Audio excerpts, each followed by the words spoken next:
like, and let's continue this topic for children and no options available. Yes, no options available. Biggest India problem. Very serious problem.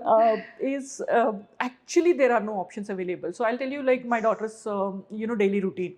She'll get up in the morning, she'll go to the school will give the breakfast as well as lunch, she'll come back, she'll have another lunch, evening she'll have a little bit of snacks and then evening dinner, and then she'll go to bed.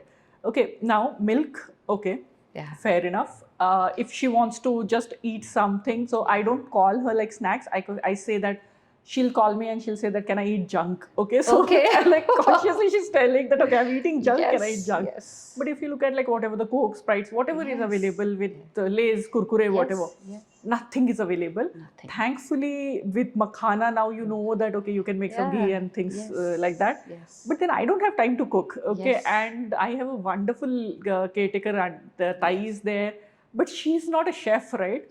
So now when I look at my daughter's lifestyle, if she needs to sip something, it's all sugary, everything like fruity, maza, whatever is over there. If anything to munch, either you have to put lots of effort to sit and cook something, otherwise nothing is available. And in terms of food, no, I don't know why, but I think they all are fussy, right? Like all children, they're just fussy. All are. Whatever you serve them, they don't like. The best time when she was in my womb and I was happy, whatever I was eating, you consuming. I think that's with every parent. I think, they all are like that. They all like I haven't seen a single mother who'll say that my child is not fussy about food. I might not be able to say that. You know, I mean, I think maybe I started too early. Yes. So, and I tell you, and I'm sorry I'm interrupting you. I think from us, and for me and Rajiv, our biggest inspiration has been our son. Okay, and that's again a change we observed because of the certain early food adaptations which we did with him. Like for example, till the age of 2, we never introduced salt or sugar to him. So he never had a salt craving or a sugar craving till now. Okay, a lot of these early age changes, if you are able to make and put it into the system, I think the whole need and the craving of junk goes down. And Smita, it is very important to understand that when we are talking about junk, it's all based on the physiology, or if that's the right term. If there is a deficiency, there will be a craving. True. Okay, so somewhere the body is deficient of the right nutrition. So for example, if you're craving to have something very sugary, there is a deficiency in your body. It could be iron, B12 and the likes. I would not go much in details, I might be wrong in the right term, but there is a deficiency which is leading to this. True. Okay, I agree. Whereas if the body is well fed, okay, and the body is with the right nutrition, the cravings are not there. You yourself will be picking up healthier options. And not all healthier options are difficult to make. There are, for mothers like us who don't know how to cook well or who don't have enough time, there are options. And we do, I mean, even for adding into milk or just to have an evening drink, we have very beautiful options. And what we are also trying to do, we are trying to bring a lot of ancient things, like black chickpea protein powder, which is very similar to your sattu. If you've heard of sattu. Yes, I was in Delhi. Yes, oh, then you must be knowing sattu. We are trying to bring it in with adding some nice, natural things to it and making a very tasty drink for kids or anybody else to have in the evening rather than going for a sugary coffee or a tea. The same way, I mean, if you go down the south, they have ragi malt very often. And we have a very tasty drink with cocoa added, without sugar, available, which can be either added to milk or with water. So it's finger millet soya and cocoa powder. It's amazingly, in terms of nutritional value, it carries very good composition of carbohydrates, protein, and the whole vitamins which it brings along with that. They become a very filling, you can say, intakes for the child, because milk is not sufficient enough. So you need to add sometimes. And milk, again, I always say, until unless you are owning cows and buffaloes yourself, you really don't know what quality and what eventually you are getting. So it's good. It's a good way. Milk it's not essential, but it is a good way to kind of cater to your calcium requirements and other things, and then you can enhance that by adding these things. So yes, same way, you know, we have a cola flavored electrolyte, you know, instead of having a cold drink, you just put that in the water. A lot of our electrolyte powders can be even mixed with soda. Just to get that fizz, and they taste amazing. So I think this is the change. And when the child is constantly having these, their deficiencies don't exist anymore. Okay, so if they're, say, having moringa in some form, beetroot, prickly pear, or any of these things regularly, there's no deficiency. So the whole way the junk market works doesn't work on them. The whole color schemes, everything is in a way which kind of attracts those nutritional deficiencies. And you will see that there's a common color pattern across the industry, and that's something which triggers your deficiencies and crave for that. So if there's no deficiency, and if you're nutritionally satiated at the brain level, you will not crave for unhealthy things. You will yourself go and pick healthier options. And that's something which I have observed with my son so beautifully, which led us to change our food habits in a very, very big way. Correct. Yes.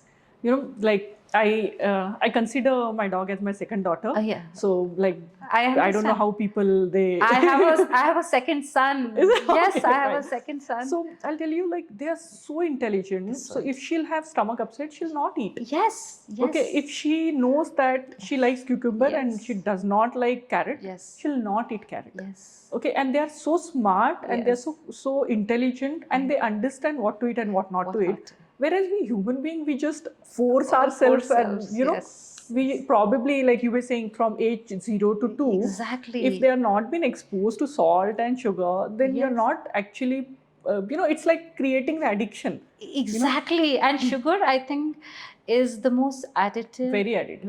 Very addictive, you know, and so easily available. Yes. So it's there in everything. It's there in everything. You just have no other option. It's like, okay, you go to the mall, you see candies. Yeah. Okay. The first thing. And the most attractive ways. Then you go to the basement, you see cookies. The whole aroma, it's so filled with that. So amazing aroma. Yes, that's the problem. So one thing I wanted to ask you, like, see, this always that I have seen that in a family, like I was one of the 4 siblings. Yes. So the child who's into some kind of a sports will get an additional nutrition. Yes. Whereas those who are studying, they are like, khana khalo kafi hai. Yeah. So children, those who are into more active, or they are like national champion, they get more favors and other things at home. And parents are also partial. We have to accept it. Okay. So. But like, look at this thing. My daughter, she goes to school. She's not an athlete. She's a really good singer and a musician. Wow. But her school is 4-story building and there is no lift. Yes. Okay, children so are not allowed. So much activity. So much of activity. I get tired by going to her classroom when I go for PTM. So your nutrition thing that we are talking about, I don't think it's only for the sports people, right? I think you were explaining me it's for academics and everyone. Yeah, so help me understand that. First of all, I differ from you that there's a need of extra nutrition only to the sports kid. Yeah. In fact, anybody wanting to excel in anything, okay, it could be academics, music, sports, dance, you name it, you know, it could be any area of excellence. You need nutritional backing, you know. In fact, if you've observed, and in being a doctor, I'm sure you must have had long hours of studies, you will feel more hungry and constantly in need of a fuel just to be more awake and more alert. And that's a change which we can see in the younger generation. Their alertness is going, their focus, concentration. So a lot of parents complain that my child doesn't have long concentration hours. You know, they can't sit for anything for long. The reason is nutritional deficiencies. So you need to constantly fuel. Yes, when we talk about sports, there's a particular structuring which is needed extra. They need to have a very structured diet pattern, much more than a kid who's not playing. But I don't think there is a huge difference in terms of amount or the kind of nutrition you need in the body. Okay, so yes, difference could be in terms of making sure that the extra deficiencies you're creating by training excessively are being met. Okay, for example, electrolyte loss. That's the first and the most basic thing. majority of the people at early age and young kids who are into sports, when they lose electrolytes by sweating, instead of feeding back into their system electrolytes, they feed glucose or sugar basically inside them, and that is not something which went out. So True. that's where the imbalance gets created. Okay, so that's where the difference does lie. But apart from that, when we're talking about kids nutrition, and when we're even talking about our products in specific, it's for everybody. Yes, everybody wanting a better protein, wanting the bodies to be more active, higher concentration, more energetic, and not having cravings for junk. I think that's the goal. The day they themselves says no to a burger or a Pepsi line, or any cold drinks basically, I think that's the change we are looking for. Correct. I'll ask a typical question, probably most majority of the Indian parents will ask, is घर का खाना अच्छा है? Yes. घर का खाना खाओ, and the supplements are not good for anybody. You should not consume it. Yes. It's not required. Even multivitamin people, they say it's not required. It's not required. Okay, and even my Thai, who's my caretaker, once in a week she'll have unexplained holiday because of the knee pain, and I keep telling her that consume calcium, drink milk, eat good food. Is there enough food at home? But she won't. But she want to go to a doctor, take one injection and get some supplements prescribed, consume it for 2 days, and then back to this thing. So our typical Indian mindset is khana khao and that's enough. Okay, and we don't need any supplements. So, and especially the mamas, we all think that. So what do you think? Is this a right way? Two things. Yeah, I get this question, I think, once every day. Okay, not. So I'm glad. I think today was not the day, but you made sure it was there today as well. So very interestingly, first and foremost, घर का खाना तो जरूरी है ही. There is no replacement to it. So there is no supplement to remove or replace your balanced diet. तो ऐसा नहीं है कि मेरा कोई भी supplement आपने दिया वो will replace the need of a balanced meal. Okay, so we are not talking about replacing that. We are talking about supplementing or adding on to it. Okay, making it sure that whatever is not met through that is being taken care of. Now, majority of the kids are not having green vegetable for months and months together. Agreed. Totally agree. How you think that the ghar ka khana is enough then? Okay, not I would say a majority of the population is vegetarian, and being vegetarian doesn't mean they're low on protein, but if they're not having enough of pulses, legumes, and the varied forms of protein, how are they meeting the requirement just by having the ghar ka khana? Okay, so what we are saying, yes, it is important, but not enough sometimes. Okay, and you as a parent need to understand when it is not important. Okay, and then add it on to it. So you have to be aware where you need that gap to be filled, and then fill with the right choice. Correct. Secondly, the same parents, when we're talking about who say this is enough, are adding a lot of sugary substances to the milk or to the food, or adding in the form of various spreads, cheese spreads, mayonnaise, nutellas, and the likes. So if you think ghar ka khana is enough, then how are these things coming into the picture?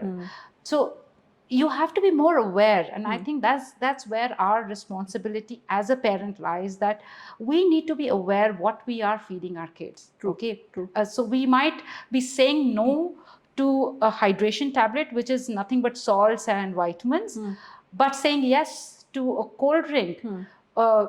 And then, that's the whole imbalance we ourselves are creating. Correct. So you can't expect a better health with that scenario. True. Yes.